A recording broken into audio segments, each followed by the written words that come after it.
Hey tubers, welcome back for another adventure. So here we are. This is that 125cc monster pit bike. I looked at some of my one of my older videos, and I'm calling it a 2007 or 2008 SSR pit bike. It's 125 cc's and kickstart, electric start, all that wonderful stuff. And when I got it, the whole back of it here was a mess. The swing arm was off, and they had these carriage bolts holding it together. The back, it had a different back wheel on it. It was wearing the blue one.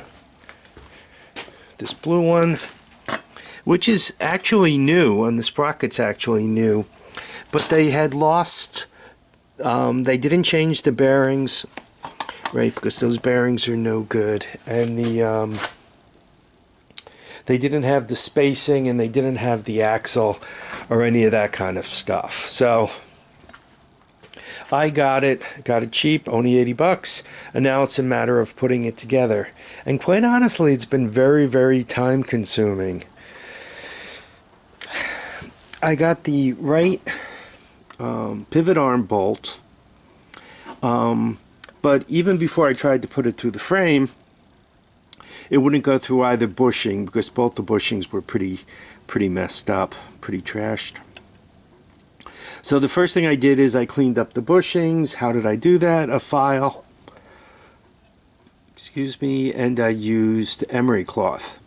And I wanted to keep the bushings relatively tight on the shaft, because you don't want your swing arm moving about, because that'll make you jump your chain. So that was first. My second problem was, now you got to go through the far side of the swing arm bushing, and then through the frame, through the other side of the frame, out here, and another swing arm bushing. I couldn't get that bolt to go through for anything. I checked the bolt, and the bolt was not bent, right? The axle, so to speak, was not bent. So I cleaned it up, polished it up, really worked on it quite a bit, and you could see I finally got it through. But once again, it'd be very easy to go to the lathe or the grinder and take, you know, several thousandths off of that bolt. But once again, you really don't want the swing arm dancing about. So I finally got the swing arm on, and you know, spent 10 minutes patting myself on the back for that one. And now we move on to the back wheel. When you're messing with the back wheel, I mean, you got to make sure that your chain is nice and straight. You can't have anything crooked, or you throw the chain. And by the way, look where your foot and leg are, and so forth. So when you throw the chain, chances are you probably whack yourself in the leg. You'll probably also do damage to the case and all that. So you want to get it so that it won't do that. So to that end,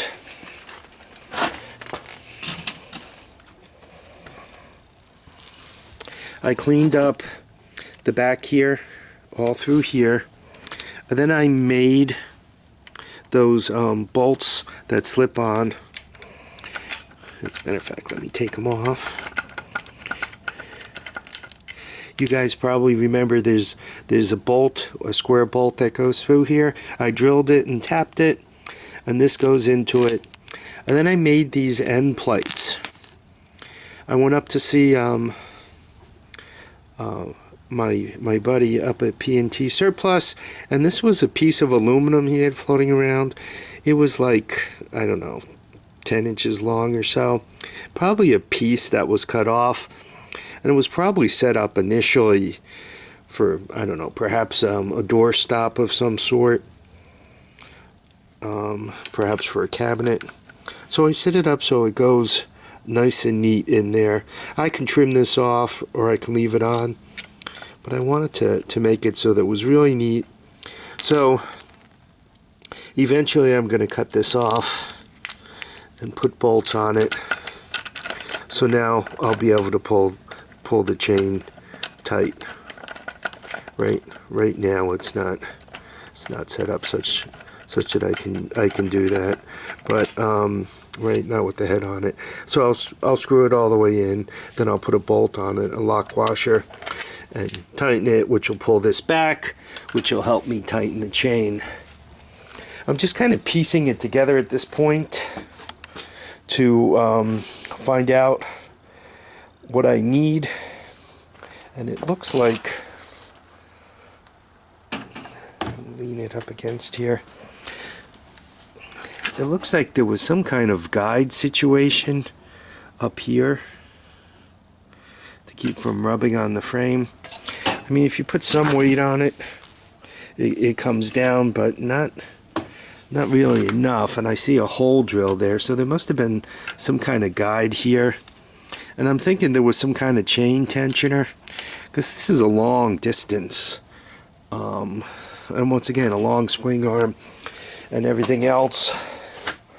And if one, even with just normal riding, I could imagine a certain amount of flex which would allow you to throw the chain. So there's got to be some kind of chain tensioner and guide for the top to keep everything out of trouble.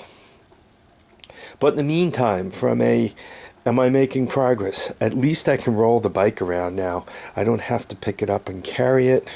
It can sit on its own kickstand and be happy.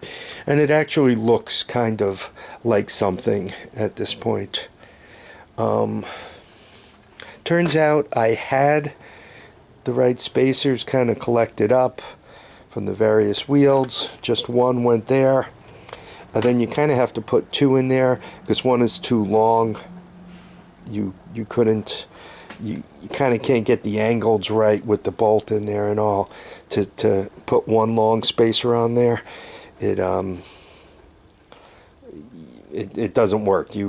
I mean, you might do it, but it's a battle. It turns out looks like there were two of the right length, so I'm gonna assume those two go right there. It makes everything spaced out just right.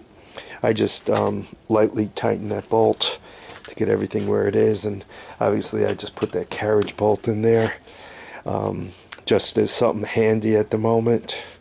So this thing has made huge progress over the last few days that it hasn't made in, I don't know, how long have I had this rig? A year? I think I bought it in the spring, so maybe this spring it'll be a year. If it's not a year, it'll be 2 years, so it's coming along. I'm going to keep chipping away on it. What's always nice when you have a project like this is to have a few different projects going on. So like, I'm also going to be chipping away at that TRX 250 and the diesel downstairs. I kind of have 3 different stations to work at, so I can kind of hop from one to the other as I need parts, or if I'm trying to figure something out, or if I have machine work to do. A lot of times it's nice to collect up a bunch of it all at the same time, set up the lathe and do a few jobs all at once. So that's kind of the way I'm running it. Okay, let me know your thoughts. I want to thank you all for watching and commenting and subscribing. Remember to keep your feet down, your heads up, and get out and enjoy each and every day. Bye now.